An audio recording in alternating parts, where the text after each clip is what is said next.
Good afternoon. My name is Jerry Long. I have been a member of the psychology department for well over 30 years now. And it is my pleasant responsibility this afternoon to introduce our next speaker, Dr. David Penn.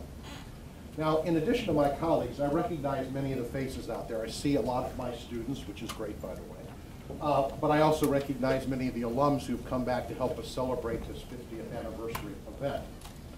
Now, for those of you who know me, you know that my field is perception. And it occurred to me that it might seem a little odd to you that a perceptual researcher has been asked to introduce Dr. Penn, who is a clinical psychologist, and made quite a name for himself as a clinical psychologist. Well, in the distant past, 25 years ago, when David was a student in the MS program here at Villanova, he worked in my lab. I directed his master's thesis. We published a couple of papers together, and that work was presented at a couple of conferences.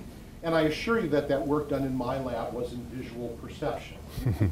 I checked this morning. The title of his thesis was Factors Affecting the Resolution of Moving Targets, Dynamic Visual Acuity, clearly a visual task. Since David left Villanova, he has established a wonderful career that I'm going to summarize for you in just a moment. But it's a career, as I mentioned, in which he's been a practicing licensed clinician and a clinical investigator. Now, my feelings about this illustrious alumnus tend to oscillate between pride that one of my students has gone on to do so incredibly well, and a little confusion and maybe a little embarrassment about what I possibly could have done to drive such a talented individual and such a motivated person completely out of the field of perception. I quite heard that. Now, on most days, I can convince myself that I should feel pride, and that's the way I am today. So, building on my sense of pride, I'm going to get back to our guest, and I'm going to try to summarize for you his very impressive 56-page professional vita. When David finished at Villanova, he went to the doctoral program in clinical psychology at the University of Nebraska in Lincoln. After completing his studies there and finishing a clinical internship here in eastern Pennsylvania at the Medical College of Pennsylvania, David accepted an assistant professor position at the Illinois Institute of Psychology, where he remained for just a couple of years. He then moved on to the psychology department at LSU, before accepting a position at the University of North Carolina at Chapel Hill in 1999, where he has remained and where he currently holds the position of full professor in that department. Dr. Penn's research efforts over the past 25 years have been outstanding. His work has been supported by literally, no hyperbole, literally dozens of grants, ranging from several small university-based grants to grants supported by international pharmaceutical companies such as Eli Lilly, Johnson & Johnson, and Janssen Pharmaceutica, to large multi-year federal grants from such agencies as the National Alliance for Research on Schizophrenia and Depression and the National Institute for Mental Health. I counted 4 separate NIMH grants in his vita. In 2007, Dr. Penn was named in the Journal of Clinical Psychology as one of the top producers of scholarly publications in clinical psychology PhD programs, an accomplishment well supported by his record. He has published over 120 peer-reviewed articles, almost 20 book chapters, 2 edited books, and he has presented his work at almost 100 conferences, with many of these presentations invited presentations at both national and international venues. Not surprising, Dr. Penn serves as a frequent reviewer for the very top journals in his field and is on the editorial board for 2 such journals. And I'd like to also mention that in addition to this incredible scholarship, Dr. Penn was the 2005 recipient of the John L. Sanders Award for Distinguished Undergraduate Teaching at UNC Chapel Hill. Now, concerning the focus of Dr. Penn's research, some of which we're going to hear today, it's my understanding that he has 2 primary research areas: social cognition and psychosocial treatment for schizophrenia. With regard to social cognition, he is interested in how an individual's social cognitions, that is his emotions, perceptions, attributional styles, and view of his mind, changes across the course of schizophrenia. Regarding psychosocial treatment for schizophrenia, Dr. Penn has conducted studies examining both group and individual cognitive behavioral treatment regimens for various types of schizophrenics and for autistics. The title of Dr. Penn's presentation today is Social Cognition and Interaction for Schizophrenia. I'm extremely pleased and truly very proud to introduce Dr. David Penn. Thank you.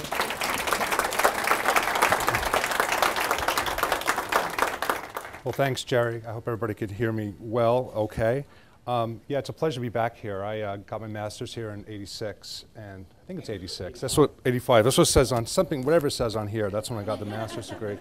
And actually, I'm kind of following on the amazing talk we just had. I mean, I'm a failed sort of physiological researcher because I actually started out because Dan Ziegler got me accepted here, and I worked in Byron and Inger's lab, and I think I set a record for killing more rats than, you know, the New York Sanitation Department. So after failing in their lab miserably, Jerry was kind enough to take me into his lab, and I really learned a lot about perception, and actually stopped by the old lab, which I can talk about at the end today.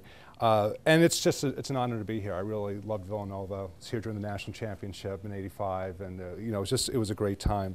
So I'm going to talk about social cognition interaction training. I'm not a social psychologist. I'm a clinical psychologist. So I want to make it clear because I know there are a number of social psychologists in the audience, and I want to make sure that I stay in my place, especially in regard to social cognition and schizophrenia. This is briefly what I'm going to talk to you about. I'm going to talk to you real quickly about sort of the phases of treatment development, and then what aspects of social cognition are measured in schizophrenia research. Why is it important in the context of schizophrenia research? And then talking about this intervention we developed, social cognition and interaction training. You need to have a good acronym, so even if the treatment stinks, as long as you got the acronym, you know, you can make some progress in the field. So these are some of the stages of treatment development. I'm going to talk to you about the first three, sort of trying to lay out your theoretical model, the research support for developing intervention, developing your manual, and then pilot testing. This is kind of where we're hopefully going, and any results I show you today are actually preliminary results, so if they look promising, that's all they are. They're eye candy. The results are not the result of large randomized controlled trials, so I just want to put that in context. So if you think about the first stage, this is just kind of interesting. So for social psychologists, Deb Konjeski is here, and she, you know, I think was a great influence on me because I really got interested about social psychology when I left Villanova, and I maintained my interest in perception because the person I work with in Nebraska was interested in information processing in schizophrenia. And even though social psychology has this great history, social cognition has a great history in social psychology, in schizophrenia, it really didn't exist for a while. And as you can see, this is from an article by Michael Green, and they looked at the number, how often social cognition and schizophrenia were mentioned in the sort of keywords. And you can see that starting about 1997 until about 2007, there's been a great increase in the interest in this area. Most of the interest in schizophrenia has been on what we would call non-social cognition, like conceptual reasoning, stuff you'd think about measuring a continuous performance test, Wisconsin card sort, straight memory tests. And then somewhere, somehow, people started getting really interested in, wow, maybe how you think about other people is also important. So you can see that there's been like this really explosion. And actually, I should have graphed it out. I mean, it's probably like this at this point now. And it really speaks to broader issues. What leads to these changes in a field of research? I mean, why did this get hot? And it's probably a separate conversation because I remember talking about social cognition schizophrenia here at actually a pharmaceutical meeting, and they practically threw me off the stage saying, you know, not ready for prime time. I'm still obviously bitter about it, and I think about it quite a bit. But I just remember that being a big issue, and now, of course, everyone is looking at this issue. Schizophrenia, I assume most of you know what that is. It's a major psychiatric disorder. It's associated with hearing voices, delusions, disorganized thinking. And I should tell you the hallmark of it is impaired social functioning. For those of you who are social psychologists who plan on going to social psychology, you know there's a lot more to social cognition than this. This tends to be the areas that people in schizophrenia focus on in their research on social cognition. And these actually are the big two, emotion perception and theory of mind. Emotion perception, as many of you can probably guess, typically involves tasks that comprise static faces expressing different emotions, or actors expressing different emotions, or even people interacting. This actually was sort of the primary area of social cognition, actually here in Philadelphia with Alan Belak and Kim User at Medical College of Pennsylvania. We're doing work on this in the 80s. Kim was also one of my mentors, so it was kind of neat to sort of follow up on their work. So here's an example of a task. Which of these best describes former President Bush's expression, angry, confused, happy, or thoughtful? Anybody want to take a stab at it? Confused. It's actually all of the above, but it's very close. Well, what do we know about emotion perception? This is kind of the most boring thing. We know that people with schizophrenia are impaired relative to either control subjects or non-clinical controls. Non-clinical or clinical controls. These are just normal people. They tend to do worse on negative emotions like anger and fear, and this seems to be consistent with also healthy controls. I'm just going to show you a quick slide that it looks like their impairments are present early in the course of the illness, like when they first get ill, and that it's not only a function of being acutely psychotic, but their symptoms are also, their deficits are present when they are, when their symptoms have remitted. And this is from an older study we did. This is number correct on a face emotion identification test. Controls, chronically ill but stable, and acutely ill. And just basically what you see here is that there's a stepwise pattern. The acutely ill are the most impaired. The differences between these two groups get attenuated when you control for psychotic symptoms. But still, these people have very little psychotic symptoms right now, but they're still impaired. So they're sort of people that have had the illness and they're quite stable. And this is from a large study that Gene Addington and people in North Carolina did. And they looked at controls, people who are at clinical risk for psychosis. They're called people with prodromal symptoms. So they have like subclinical symptoms, first episode and multi-episode. And if you're looking at this graph closely, and I'm sorry there's no error bars here, you can see that the absolute differences aren't huge. What the literature generally shows is that you find pretty consistent differences between first episode and multi-episode with controls. Multi-episode just means they've had a number of psychiatric episodes and hospitalizations. And the difference between people at clinical risk and controls tends to be small, although you tend to observe it in some studies. Partially seems to be a function of actually how well your control group does, if that makes sense. So sometimes the prodromes seem to perform consistently, but it's the comparison group that might vary. So what this means is deficits are present early. So for a number of you in the audience who are 18, 19, 20 years old, that's when first episode psychosis occurs. Already they're showing impairments in emotion perception. Theory of mind, this came out of the work on autism. This involves the ability to represent the mental states of others. This can involve trying to put yourself in someone's place or making inferences about somebody's intentions. Again, I think this area is much better developed in autism and in developmental psychology. There are a number of tests that measure this, and you could say this is both a strength and weakness. It's a strength because the construct is covered quite well, but it's a weakness because people really don't know if all these things are measuring the same thing. And we're sort of getting into some, I'm getting interested a little bit on trying to understand what the nature of the constructs are in some of these social cognitive domains. Here's an example of a verbal theory of mind test. Paul has to go in an interview and he's running late. While tying his shoes, he says to his wife, Jane, I want to wear that blue shirt, but it's very creased. What does Paul really mean when he says this? Anybody with theory of mind? Iron my shirt, right. And when you're like me this morning, no one could iron your shirt. You just were sort of talking into thin air. Nobody was listening. What we know, there's been a number of meta-analyses, and you could tell when an area starts to get kind of hot is all of a sudden you have a lot of reviews and meta-analyses popping up, and there's been a lot right now in social cognition. We know that theory of mind is impaired in schizophrenia. There doesn't seem to be a specific link with specific symptoms like hearing voices or delusions. It seems to be independent of general intelligence, and this is kind of a great interest to people in schizophrenia, because if you can account for it by general intelligence, then there's really no reason to study it, or it's less compelling. And there is some evidence that people have impairments in theory of mind, both when they are acutely psychotic and when their symptoms have remitted. The last area of interest, and of course this comes out of the social psychology literature, and again it's probably a bit more simplistic, is attributional style. And it's trying to understand how do we understand why positive and negative outcomes occur to us or happen to us. So, you know, you email somebody, or probably more clearly, you text somebody and they don't text you back right away, or they send you a short text and you expect to go a long text. And you have to ask yourself, well, why do they do that? Are they mad at me, or, you know, are they busy? And there have been a number of paper and pencil tests to assess their attributional style. And as some of you can imagine, if people with schizophrenia have impaired, let's say, cognitive functioning, paper and pencil tests may be especially difficult for them. So this is an example of one from the schizophrenia literature. It basically has a scenario. You have to come up with a reason for the scenario, write it down, and then you have to, the person has to circle whether the outcome is due to themselves or due to others or due to the situation. Real quickly, what you find is that people who are paranoid show a personalizing bias. That is, when something negative happens, they blame people, other people, rather than sort of fate or themselves for negative outcomes. So someone doesn't text you back, you think that they're a jerk. You know, you don't like them. And we know a little bit that when people first meet individuals, they form dispositional judgments. So when you meet somebody, if they're not very friendly, you think, oh, they're a jerk. But then later on, you correct for situational information. And the question is, why don't people with schizophrenia who have persecutory delusions correct for situational information?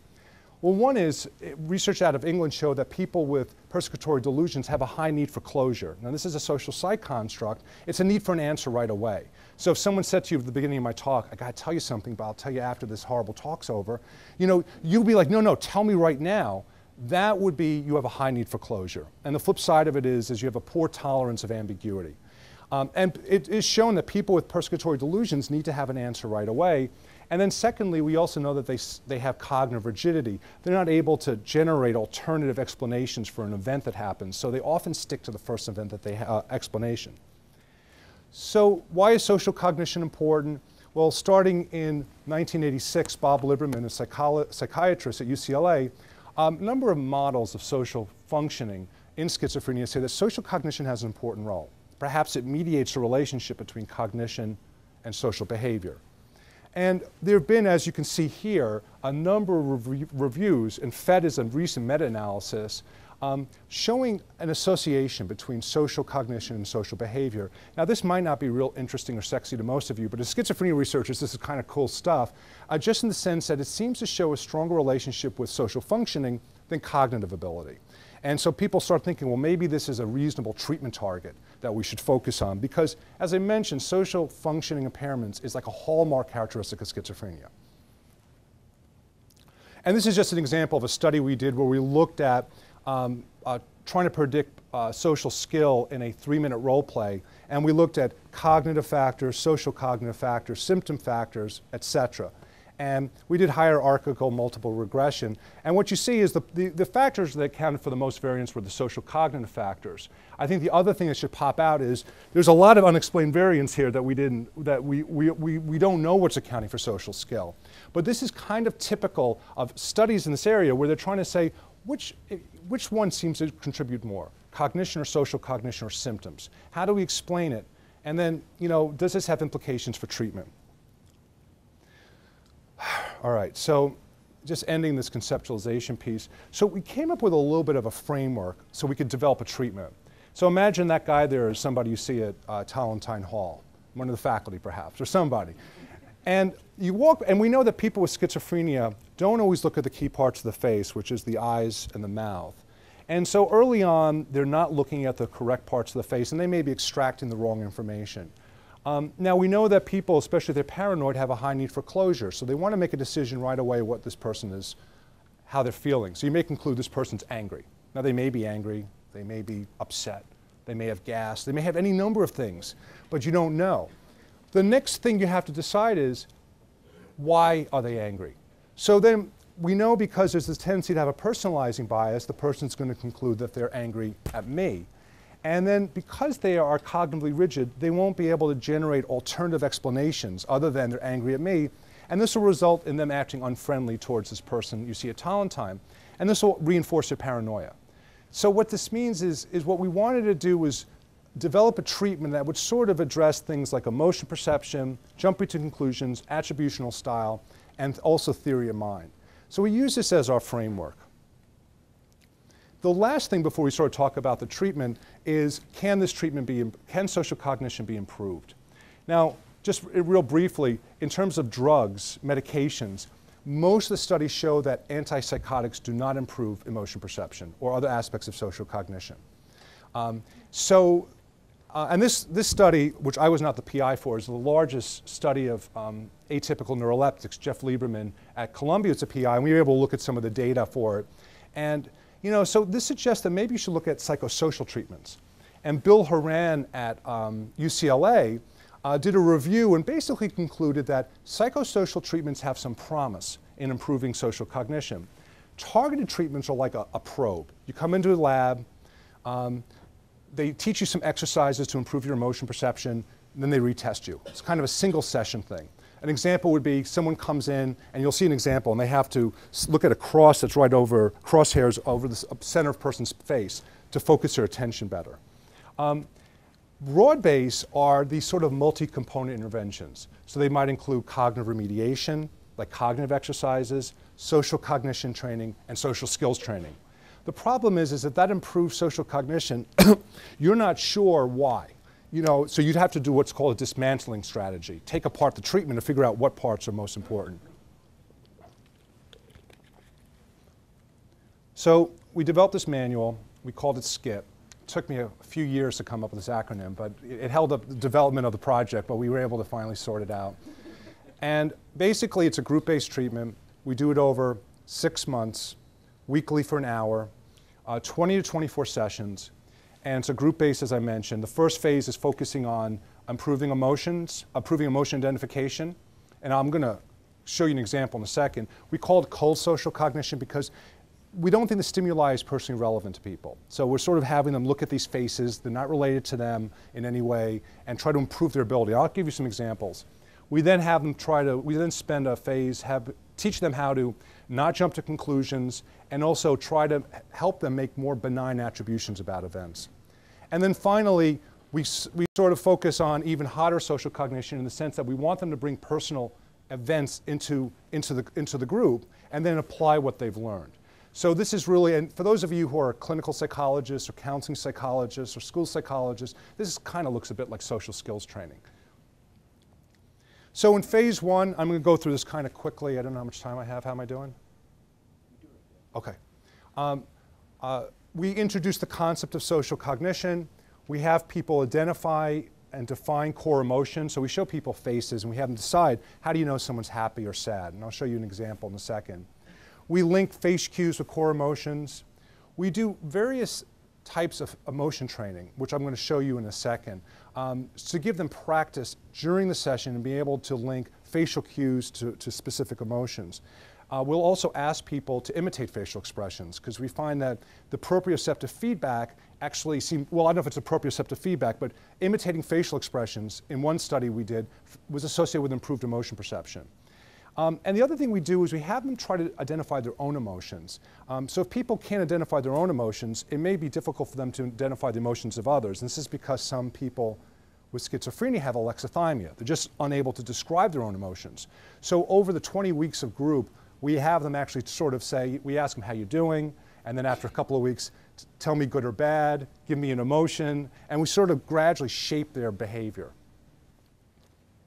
So this is an example of a face we might show them. So we might say, look at it, imitate the facial expression. You don't have to do it because you're not, presumably you don't have schizophrenia.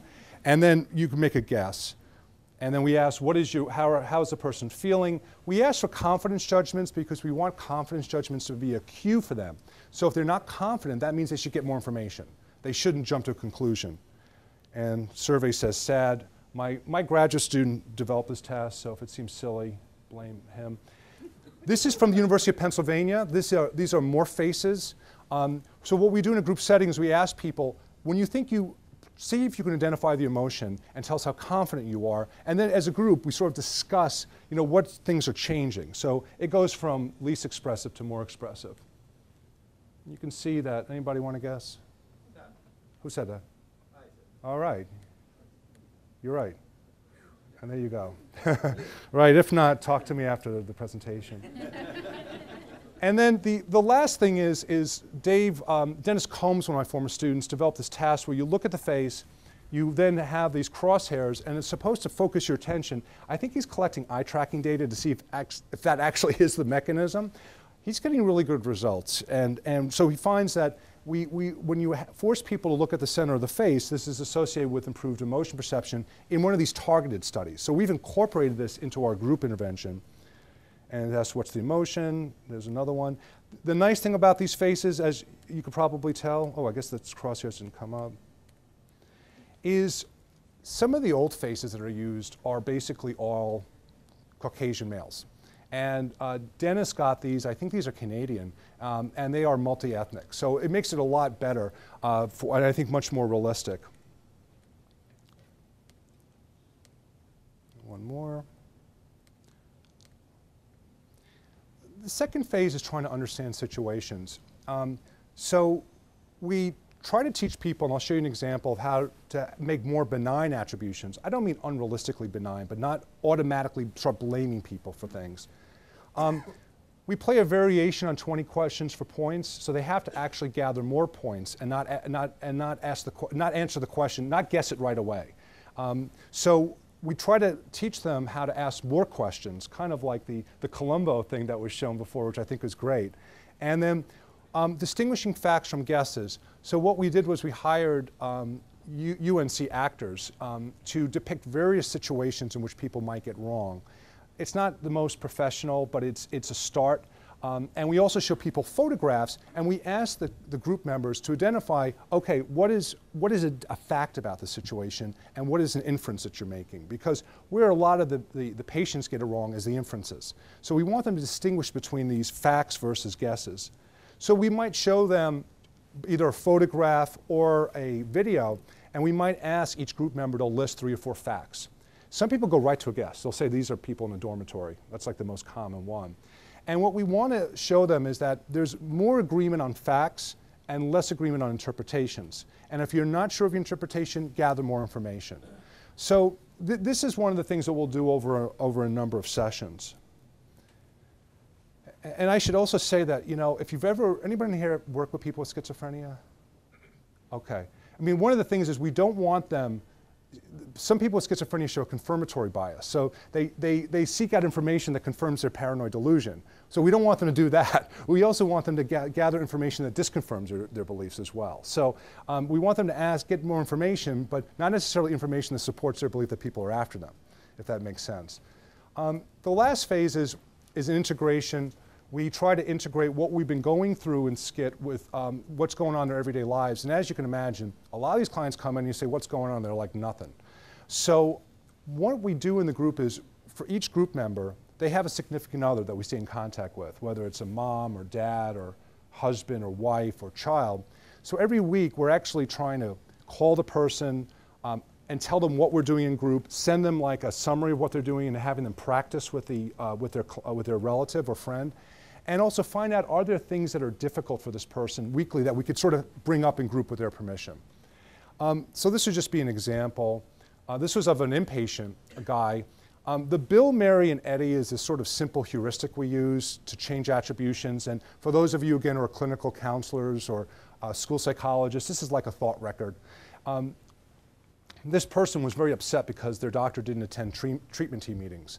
And he was going to yell at this doctor. He had a violent history, so we didn't want him to yell at the doctor. We asked him to come up with different guesses based on different attributional styles. Blaming Bill tends to blame other people, so he would say that the doctor is negligent. We come up with this character called My Fault Mary. I know it sounds kind of silly, but people remember it. So he would say that the doctor doesn't like him, and Easy Eddie would just say there's something due to fate, bad luck, there's a scheduling conflict. And what we do is we generate a corresponding emotion with each guess, and then the person comes up with a number of strategies. He decided to write a letter. And this was actually a good opportunity for us to try to also work on his theory of mind skills, because he started writing a letter that was very hostile to the doctor. And we asked him, now put yourself in the doctor's place. How would you feel if you got such a letter? It's like if any of you have ever written a nasty email to somebody, I'm sure there's somebody out there that's done it, you know, you have to sort of step back and say, how would I feel if I got this email? You know, it'd probably be kind of upsetting. So he was actually able to write a more balanced letter than he would have normally. And most of the stuff we do is more role play-like. You know, where they have a situation, we have them sort of generate different perceptions. We might have them try to imitate the person's facial expressions while they're talking to them to get a sense of the other person's feelings. So the last phase is pilot testing.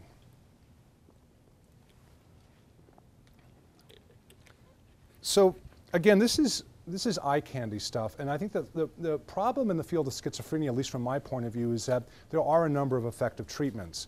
The problem is nothing cures schizophrenia. It's not the sort of thing that someone's going to get a treatment, whether it's medication or psychosocial, and you're going to cure the disorder. So I think people in our field are very eager and interested in these new interventions, even if they're pilot studies. So this was one of my former students, Dennis Combs, who's now in Texas. And he looked at 28 inpatients with schizophrenia spectrum disorders. 18 received SCID and 10 got a coping skills group. Again, small n, so these are just eye candy. And what we looked at is performance on an emotion perception test. And as you can see, there was an improvement from baseline to post-test on emotion perception, basically no change in coping skills. This is a theory of mind test. This is the one I showed you, actually, the hinting task. Again, significant improvement for the SCIT group. Basically, no change on the coping skills group. And we developed a measure looking at a hostile attributional bias. It has a number of scenarios that are ambiguous in regard to the intent of the character. So it would be like I'm walking here through campus, and I hear a bunch of university students start laughing. And the question is, we would ask the question, why are they laughing? So if I say they're laughing at me because they think I'm a dork, that would receive probably a rating of 5 in terms of a hostile attribution bias. If I said, oh, they're just probably having a good time, they're college students, I give them a rating of 1. One thing to notice is, if this is on a 1 to 5 scale, the absolute level of hostile attributions is pretty low. So possibly one of the problems with this scale is there's a bit of a social desirability bias. You know, people don't want to look that hostile when they might be in real life. And what you see is actually there is a decrease for the SCIT group and a non-significant increase in the coping skills group. Lower is better for this. We want people to be less hostile, not more hostile. And the last two are kind of interesting. This was a Ward measure of social functioning. So these are inpatients. And what you can see is there's an improvement from baseline to post-test in the SCIT group, no change in the coping skills group. My former student, Dennis Combs, gets great data. You know, I never get data this good. So I'm always like, Dennis, have you checked the data 5,000 times? Yes. So I think he's a very good methodologist. And Dennis was able to come up with something that was kind of clever. These are people on a forensic unit, and he decided to look at the number of incident reports prior to treatment and then after treatment. And what he found was that there were a decrease in the number of incident reports from before to after treatment, and pretty much no change. And you can see there's some baseline differences. This isn't the cleanest study in terms of randomization. The last thing you want to do, anybody here interested in going to clinical psychology? Any of the students? You know, if you get involved in treatment research, you want to sort of do like consumer research, and you want to get sort of a sense for, you know, do people go to the group? Do the clinicians like it? Do the clients like it? So this is about half of the people that were in the SCIT group, and we just basically just ask them, overall, how helpful was the group? How much did it help you think socially? And how much did it help you relate to others socially? And you can see, this is just a number. I think there's 9 people that responded, that most of them said that the group was either useful or very useful in terms of overall utility, thinking socially, and relating socially. And people come to the group. You know, I think, what do they say? That people vote with their feet. You know, so if you can have a great group, if no one shows up for it, it's kind of worthless. We actually ran a meditation study, believe it or not, for people with schizophrenia or negative symptoms, and we thought nobody would come. Negative symptoms are people that have like not much affect. You know, they're not really bringing anything to the table. And it was a study of loving kindness meditation, but the attendance was outrageous. It was like 90%. I think part of the problem is people are used to going to group therapy and talking about their disorder and their mental illness. And here, all I had to focus on was on these neat meditation exercises. So one of the things you look for is both client feedback and feasibility. You know, do people want it? Do they like it? The last pilot, and then I'll finish, is from my former student who actually co-developed the manual with me, Dave Roberts. He's one of those once-in-a-lifetime students, graduate students, brilliant guy, and even as socially skilled as he is, brilliant. So he's really a gem. He, for his dissertation, conducted a quasi-experimental trial with 25 outpatients. TAU is treatment as usual. So people either got treatment as usual or they got treatment as usual and the SCIT group. Because it's a quasi-experimental design, the first thing you'll notice is there's baseline differences. So pre-test, post-test. And you can see this is looking at face and motion identification. Higher is better. And even though there's a significant within-group effect for the SCIT group, which is in red, it's really hard to interpret given the baseline differences. And again, for those of you who are doing this research, this is why we do randomized controlled design, so we don't have baseline differences. This is a neat test, and actually these baseline differences weren't statistically significant, called the Awareness of Social Inference test. It's a theory of mind test, and it actually shows a number of people talking about their social situations, and in one of the modules you have to guess whether they're being sarcastic or not. So this is kind of more of a verbal, auditory, visual theory of mind test. And what we saw is that we saw a significant interaction and improvement in the SCIT group versus the treatment as usual group. And then finally, this is a role play test. So people go through a number of role plays. At the conclusion of the role play, raters who are blind to treatment rate their social skills. And what we find is, even when you control for baseline differences, there's a significant improvement in the SCIT group relative to the treatment as usual group. And again, the holy grail for schizophrenia research, I guess from my point of view, is this improvement in social functioning. And for those of you who know the field, you might just say, well, why not do social skills training, which actually works really well. And one of the problems is while social skills training, I think, is one of the best treatments you can offer someone with schizophrenia, it doesn't always generalize outside of the skills that you teach them in the session. So that's why people think, well, you know, you should start targeting processes that underlie social skill, maybe to help them see the similarities or differences across situations that might be novel to them. So there have been some other studies that have been done in this area. A colleague of mine at UNC, Lauren Turner Brown, modified SCIT for people with high-functioning autism. This was pretty neat.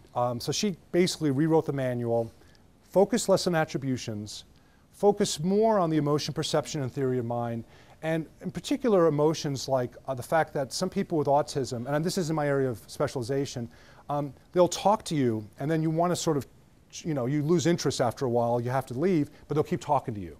So she actually hired high school actors, because the original study was with adults, second studies were done with adolescents and young adults, to depict situations where people are missing the mark.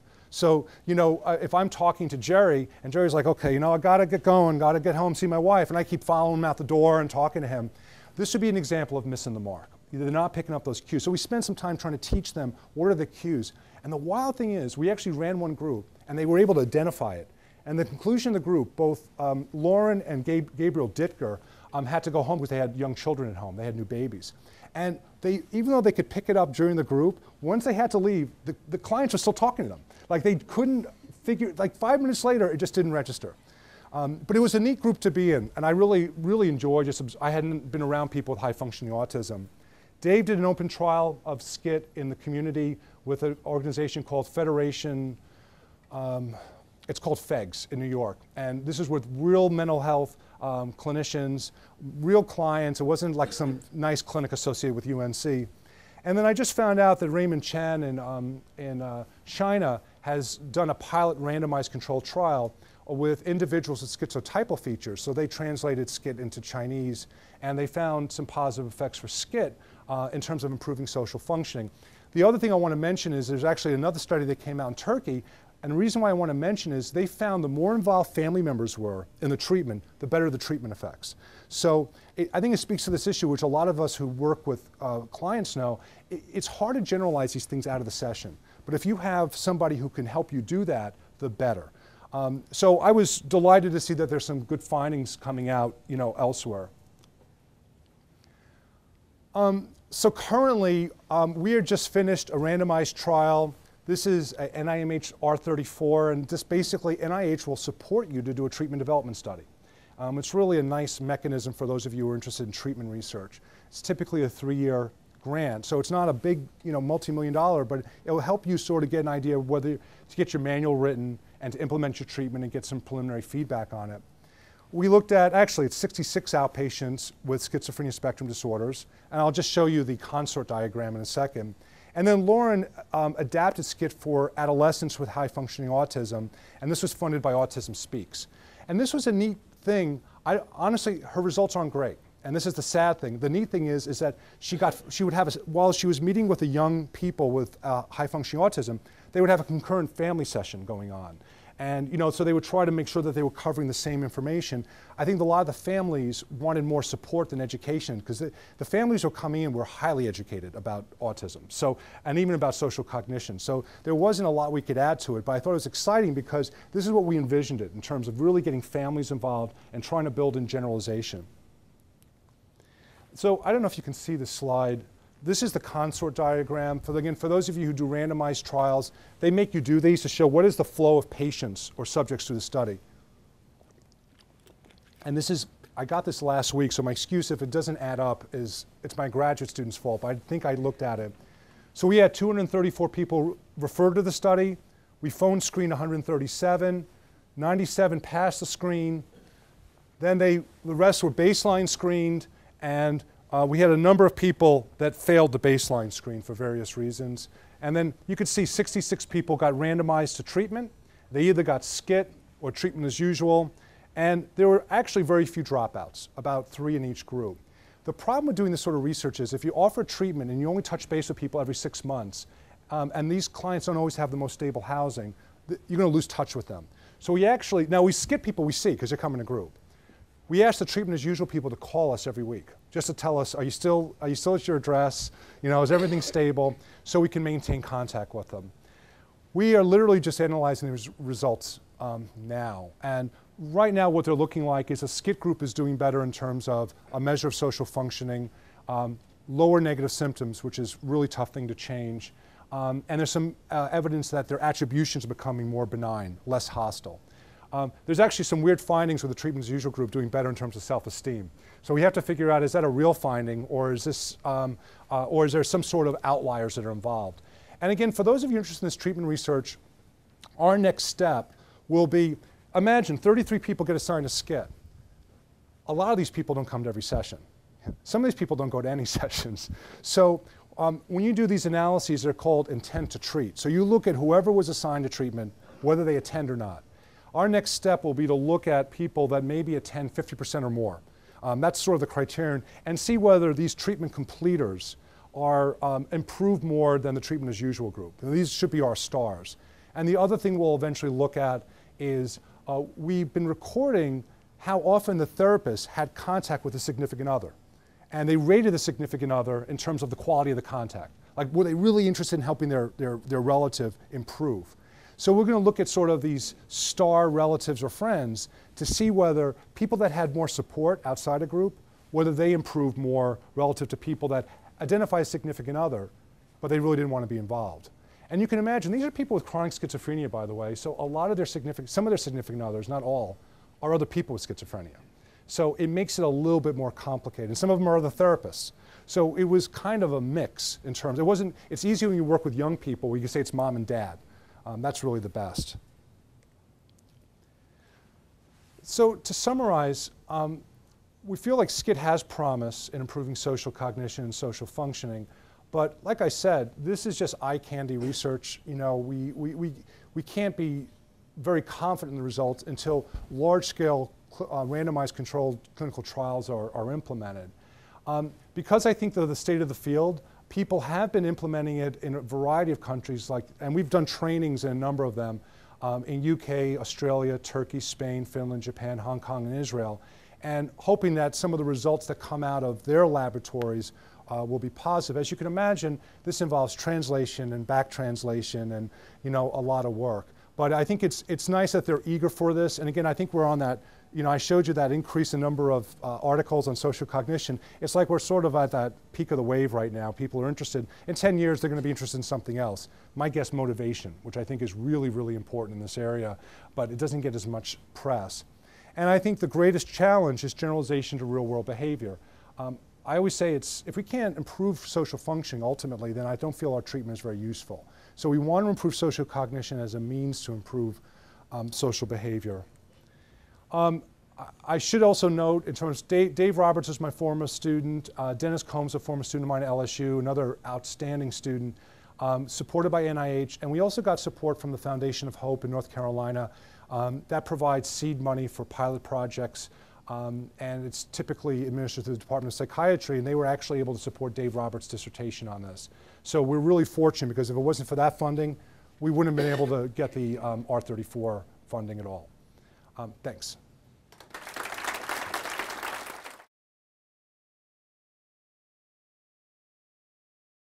And I'm really happy to be able to introduce her today.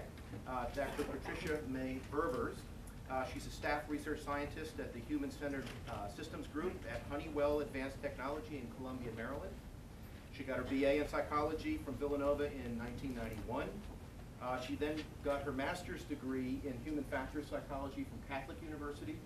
From there, she went on to get her PhD in engineering psychology from the University of Illinois at Urbana-Champaign, which is one of the top programs in the country. In 1999, she received the Stanley N. Roscoe Award for the best doctoral dissertation in the area of aerospace human factors. She joined Honeywell in 1998 and has led programs in areas such as high-speed research, flight critical systems research, advanced primary flight displays, enhanced vision system, and many others. She's also served as the project manager for several programs, including 2 multi-million DARPA programs, $1 million DARPA program. She currently serves as the technical lead for the Honeywell Enhanced Vision Systems program, designing and evaluating next-generation avionics displays for Honeywell's advanced cockpit. She's the author of a number of journal papers and book chapters and dozens of conference papers and technical reports. She holds 5 patents on alerting and notification, display design, and workload monitoring, and she has filed 12 other patents in the areas of display design and human-machine interface. She was also a 4-time recipient of Honeywell's Aerospace Technical Award. And today, she's going to speak to us about using psychology for avionics design.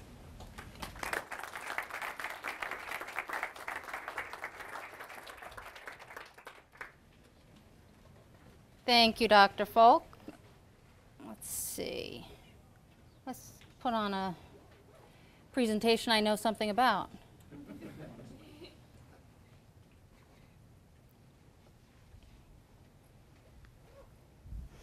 Okay.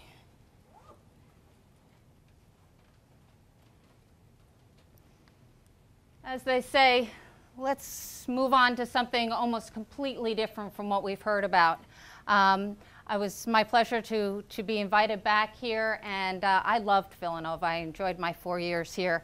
And I did not go into academics, much to my professors. Most of my professors said, you got to go into academics. I said, I really like this applied side of things. And I even like that as a student, to take you through my progress of starting in the academics. You know, I was here at Villanova 20 years ago, and I did a lot of this undergrad research. So I did spend a lot of time in the dark basements, black walls, land out seas going across yes, I do. Maybe nightmares. But yeah, the dynamic visual acuity. As a matter of fact, my very first paper was with Dr. Long. I then went on, I liked visual perception and performance, and I took this great class from Dr. Foulke, and if you hadn't had the opportunity to do so, I strongly suggest you take a human factors course. It's a great field. I went on to Catholic University to study with a professor I had a lot of faith in, and I had studied a lot of his research prior to entering there, and it looked more at this automation reliability and how does this change someone's trust in the automation and the monitoring of that automation. So that's the work that I did, and I read a lot about another professor that I was very interested in learning from. So from there I went to University of Illinois. And that was a unique program because it crossed not only psychology, but also engineering and aviation. And so you could take classes in each of these areas and learn from each of these perspectives, and that's why they called it this engineering psychology program. And it was there that I learned. I flew an airplane. I don't have a private pilot's license, but I got to take off in a Cessna 172, and it was fun. And I looked at a lot of the symbology and what the pilots need to fly an airplane. And where do you put that information? How do you allocate your attention to particular areas of the display? And how can you help the pilot learn and understand and process this information in the best way? So we looked at this, and we looked at it on head-up displays, which is a display that a pilot sees by flipping a combiner glass down. It's projected at optical infinity, and you see this symbology. At the same time, you see information in the outside world. And we looked at visual attention and attention in three-dimensional space. And then while I was there, before I finished my PhD, I took this internship in this godforsaken place of Minneapolis, where it was really cold, but we got to do good research. So I never thought I would have gone there had I not taken this internship. So I encourage you all to take internships, because it really does help you focus on your area of research, and it ensures that you're doing what you would like to do. And after I graduated, I took a full-time position there. And I've been there ever since. Now, this is not an advertisement for Honeywell. But what I wanted to do is really tell you a little bit about Honeywell, because most people think this. Honeywell's famous round dials. You know, I know Honeywell. That's my thermostat at home. Almost equal amount of work goes into the aerospace. So if you're not a pilot, you don't know these things. But the aerospace part of Honeywell is as big as the controls part of Honeywell. We build engines for aircraft.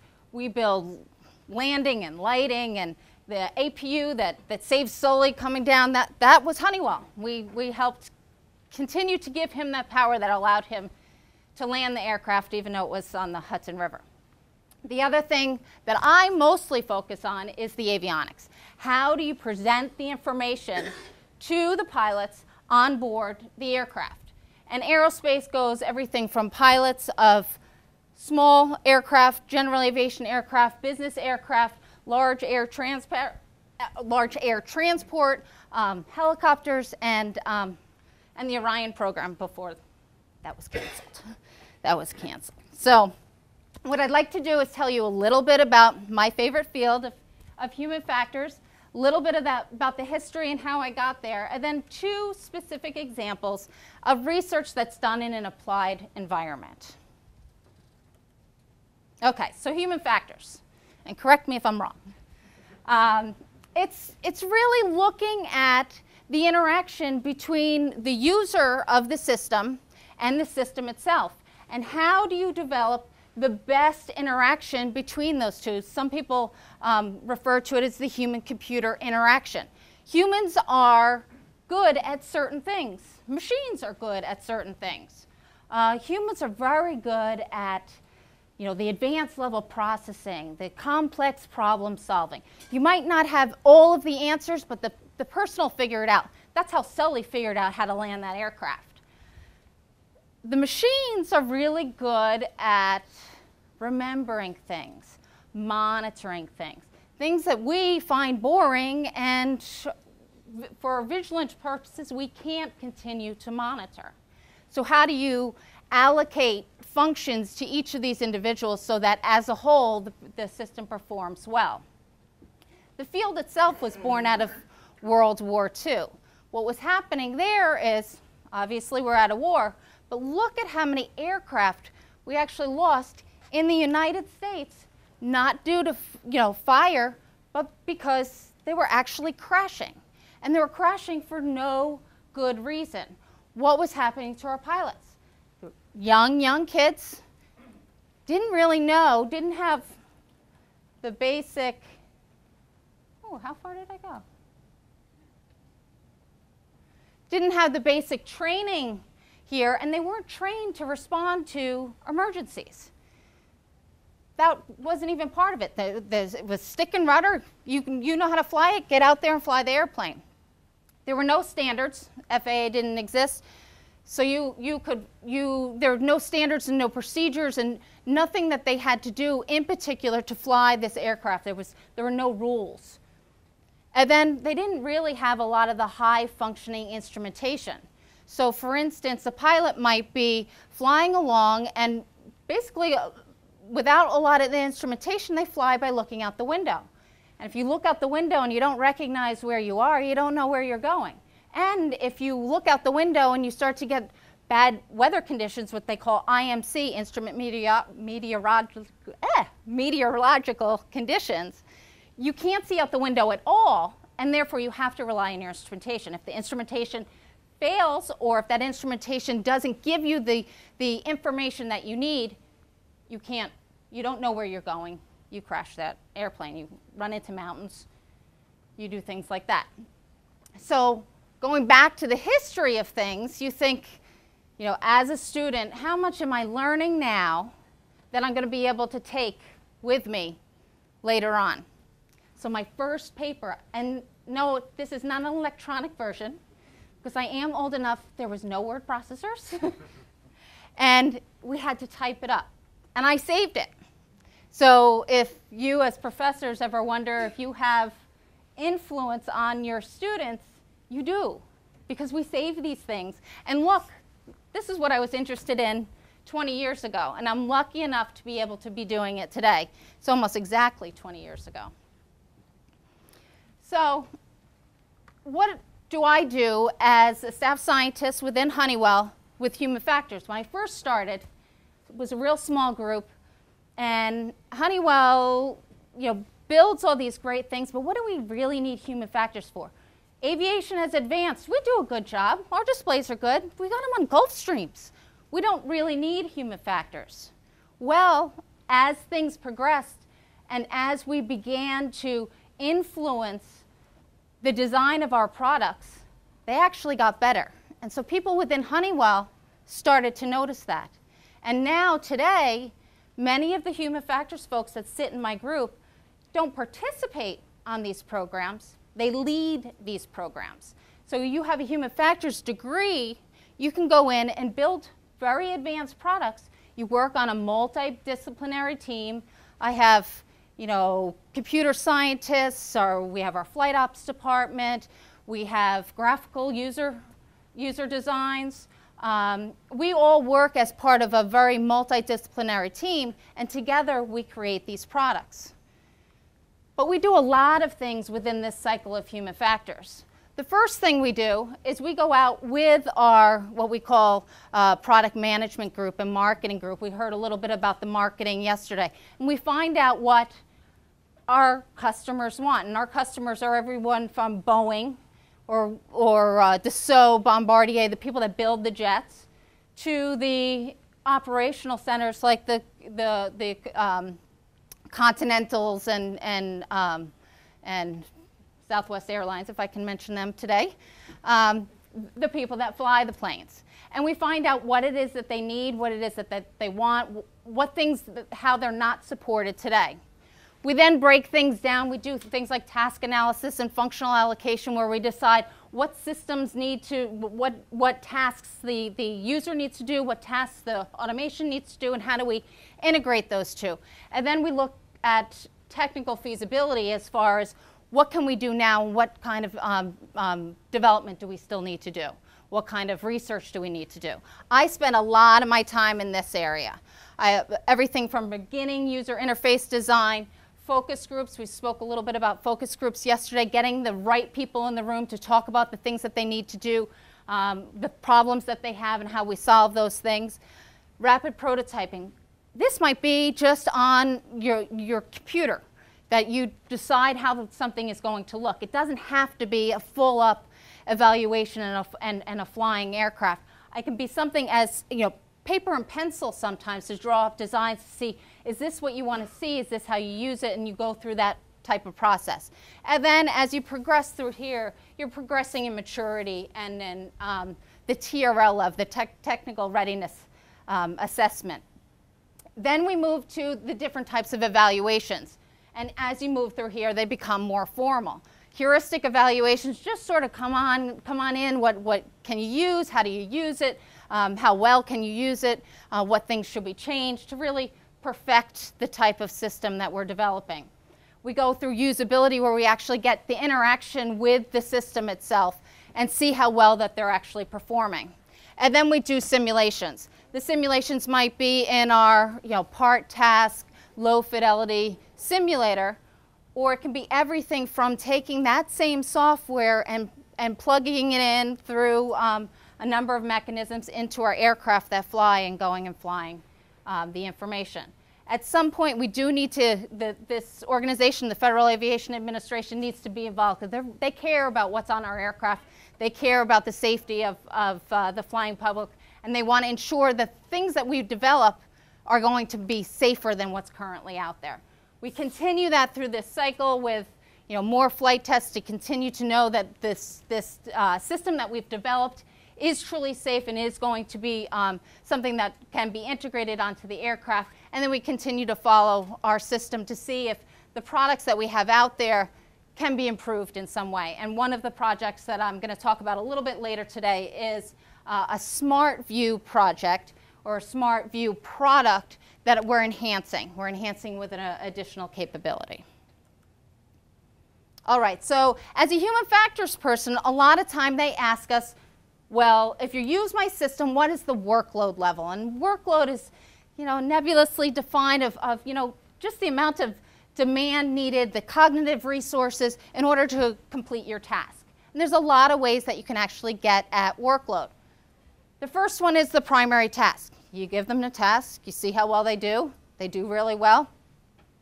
Low workload, but you're not really getting at any of the spare capacity of that. They might have tried really hard, and that's why they got it right, or it wasn't that hard for them, and that's why you don't really understand the underlying mechanisms associated with accomplishing that task.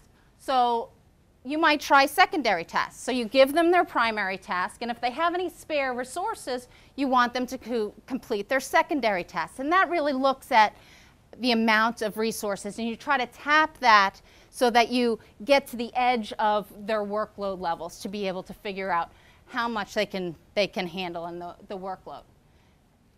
Subjective ratings is another way we can look at a person's workload, and it's basically asking them, how hard is it? How hard are you working? Mentally, how hard are you working? Physically, how hard are you working? Your effort, frustration. Anyone who's done workload recognizes these as the indices of the NASA TLX, or Task Load Index.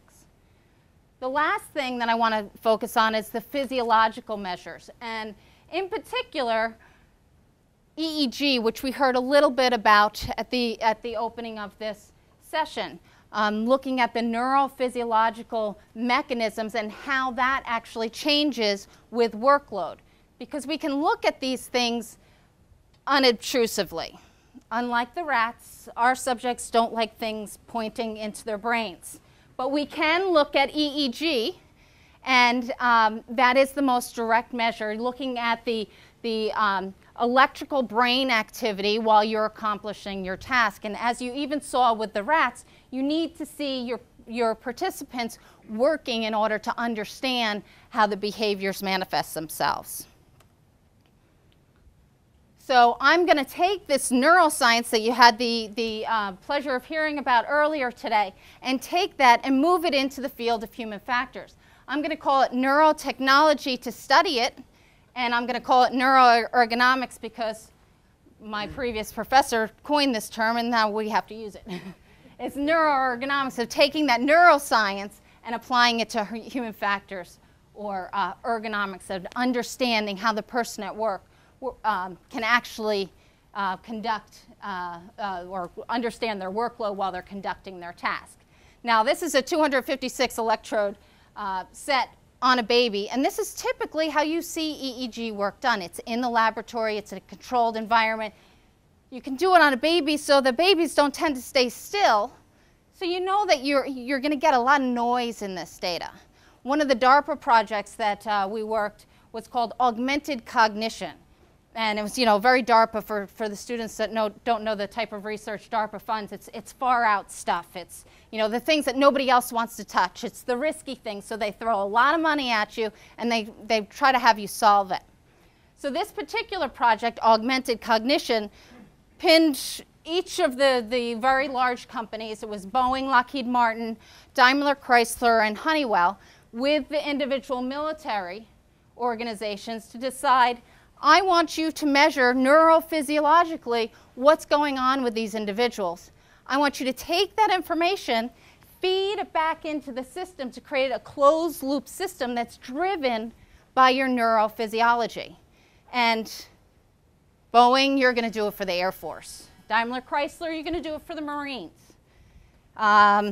Lockheed did it for the Navy, and we got stuck with the dismounted soldier. And I say that because nobody wanted Honeywell's job. Because everybody else, you could do your job sitting down. And anyone who knows EEG research, the worst thing you can do is swamp it with artifacts. Talk about heel strikes, walking like this, clenching your teeth, chewing gum. All this swamps the signal, and you cannot do anything about it. That's why the researchers go back to the laboratory after they collect this data and spend weeks on end cleaning it up before they can start to say anything about it. So the DARPA hard thing was, I want you to take this research and I want you to collect this data and I want you to do it in real time to feed it back to the system and have the system do something about it. And anyone who was in this field said, never going to happen. This is our dismounted soldier. He is a real soldier, had just come back from actually two stints out in Iraq. And the first thing you might notice is there's much fewer electrodes. The other thing that you can't see is it's not connected to anything. It's a wireless system. And the third thing is that you'll never be able to see here is that it's being fed back in real time to the systems that are then changing the communications over their radio. So it's a radio communications scheduler of being able to understand workload, understand context, and do something about that information to improve the throughput for this particular soldier. The biggest thing that actually came out of this that most people recognize is that no matter what the application is, we were able to clean up this data to a point that you can use it in real time through a lot of the signal processing and mechanisms that we used to clean up the artifacts to then separate it. We initially started with neural nets, and we really found that over time these neural nets weren't stable enough to predict performance later down the road. So we ended up doing more machine learning, linear discrimination between different states of interest. We had at our disposal a lot of different neurophysiological measurements. We really did focus on EEG because that was the main direct measure that we could use for cognitive activity. There were others, and it's more cutting-edge technology to look at FNIR, which is just you place the sensor on the head and the amount of blood that is drawn to the brain with the blood oxygenation in that blood tells you about what area of the brain you're using. It's slightly less direct than the EEG, and even less direct is the ECG in the heart rate and heart rate variability. And what happens there is, as the brain demands more blood, the heart speeds up, and the variability of the heart decreases when you're under higher cognitive demand. But this is the resolution of that is much slower. You're talking about minutes here for ECG to look at differences. Where FNIR, you can look at it in seconds, and EEG, you look at it in milliseconds. So you really get much better direct correlation. And let me show you one of the projects that we looked at looking at EEG. This is a project that, again, DARPA and Sikorsky. And Sikorsky is the developer of the Black Hawk helicopter, the UH-60. And they were losing a lot of helicopters over in Iraq, particularly in Afghanistan, because of the brownout problem. Pilot flies by looking out the window, assessing their environment. Nice paved roads here and airports don't have this problem. But in Iraq, where you have infiltration and exfiltration in unimproved areas, you kick up all of this sand. The pilot can't see the ground. Pilot can't assess whether there's a slope there or a rock or anything else, and they are losing the aircraft because of this. So what we had to do is take this and look at solutions for it. So the first thing I did is I took a lot of the human factors in the design of the system itself, and we ported one of our systems that we use for commercial aviation over. But then we also had to incorporate a lot of the sensor information that would be able to see through these particulates and be able to give you information about the outside world around you. I'll skip this, but this is our closed loop system. These are more behavioral techniques that you do to figure out what the pilot in this case is doing by looking at their behaviors and their actions. And then this is how you feed in your neurophysiological data. This is the Sikorsky Sim up in Connecticut. And we looked at multiple solutions, and IRB, I'm hiding the identity of my pilot. Looking at the EEG equipment, it was less important to look at the wireless system in this case. We wanted to have a few more electrodes, and we were seated now, so we were able to use this type of system. And we were looking at workload in this case. I don't know, I'm sure you cover rock curves, but basically, without getting into detail here, anything where you have a line that goes right through the middle with a binary measure here is something that is performing at chance. Here, anything that will hug along the axes is something that has greater accuracy in the classification of behavior. In this case, we're looking at low workload versus high workload. So this, based on EEG alone, between two different sessions, and they weren't that different. But it was a scenario where the pilot was flying into an area and there were more obstacles they needed to avoid versus an area where it was more well known, but they were still flying in for brownout and flying and landing the aircraft. But we could assess the difference in workload with pretty high accuracy, 88% accuracy here, based on EEG alone. And we don't typically use the information from EEG alone. We use context and everything along with it to really understand the whole system. I'm just, it mirrored that of subjective workload. Real big error bars here, but the performance mirrored it. Just because of the lack of time here, I'm going to jump ahead to the second project to give you a little bit more information about how you potentially can look at human factors in the design of a system. Here's the FAA again. What are they concerned about? They're concerned about safety and reliability, but they're really concerned about efficiency as well. It's a big growth. There's a lot more aircraft out there, and it's only going to continue to grow. So how do we continue to have equally safe flight? Because air traffic flight is the safest way to fly, but we want to get more aircraft in. And the biggest thing that really clogs the system is weather. So what kinds of systems can you have on board that will help you fly in poor visibility conditions? So I'm going to talk a little bit about this display right here. It's called a primary flight display, or PFD, and it mirrors the information that's out the window of the aircraft. It's called synthetic vision technology, and it uses database information, so database on board stored information, to project a three-dimensional view of the outside world. Anyone who plays video games might not be that impressed with this type of technology, but I tell you, this is a state-of-the-art display, and it gives you all the information that you need to fly. How fast you're going, how high you are, the attitude of the aircraft, the roll of the aircraft, the pitch of the aircraft. Here's a compass, and you're going to hit this localizer, and you're going to follow the localizer in. You're going to hit your waypoint. You're going to land your aircraft. Got everything you need. What else do you want? This is a synthetic vision display.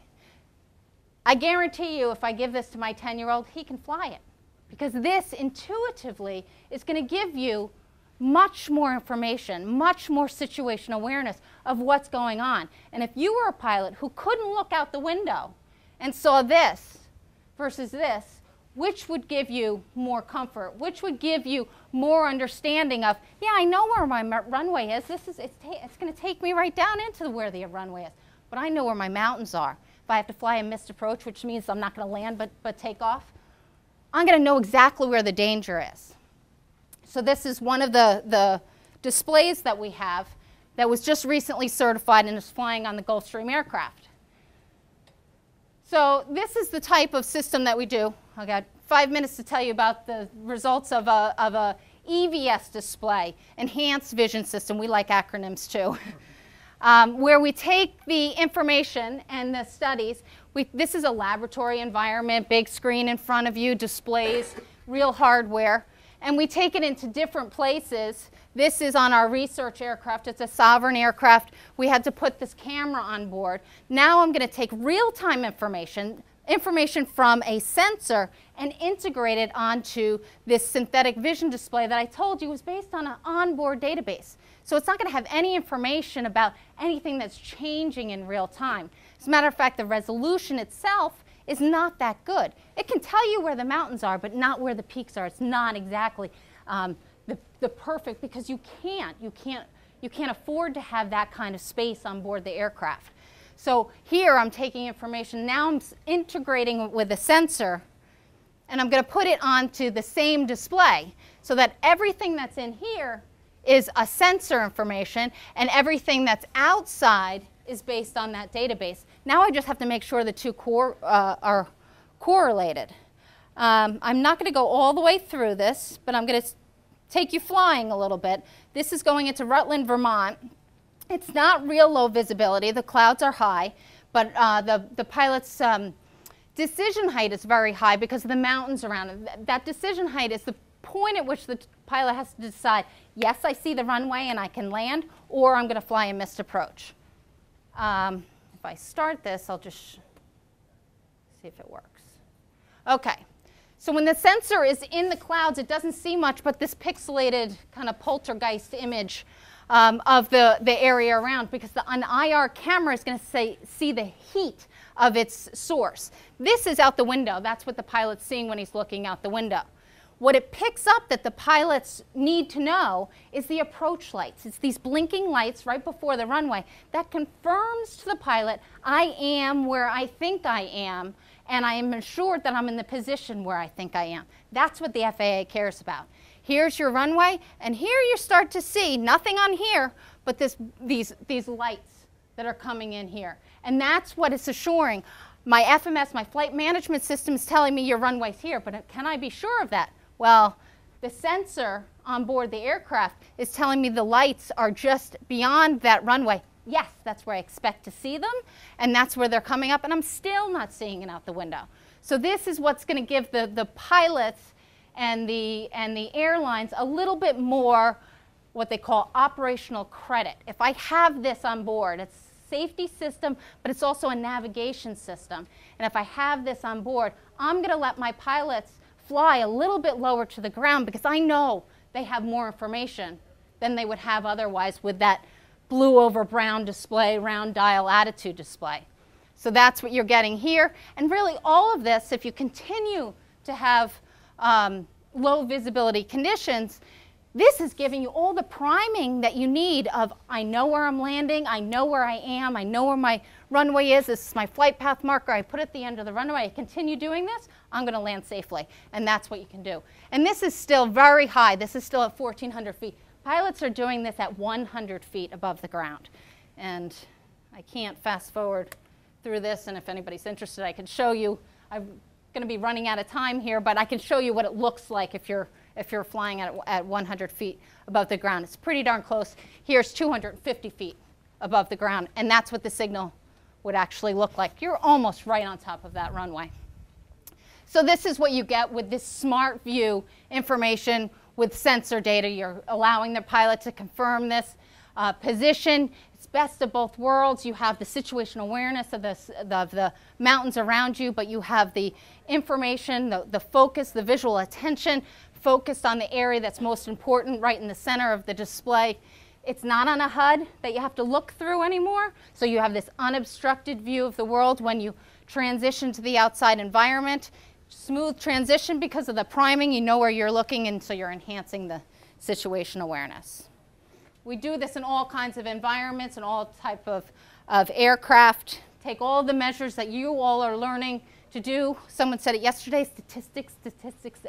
Learn as much as you can, because as you don't work with it as much, you tend to forget.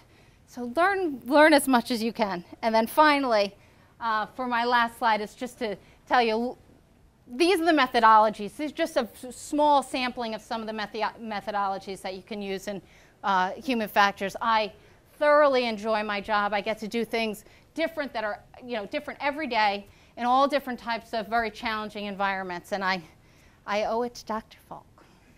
So thank you.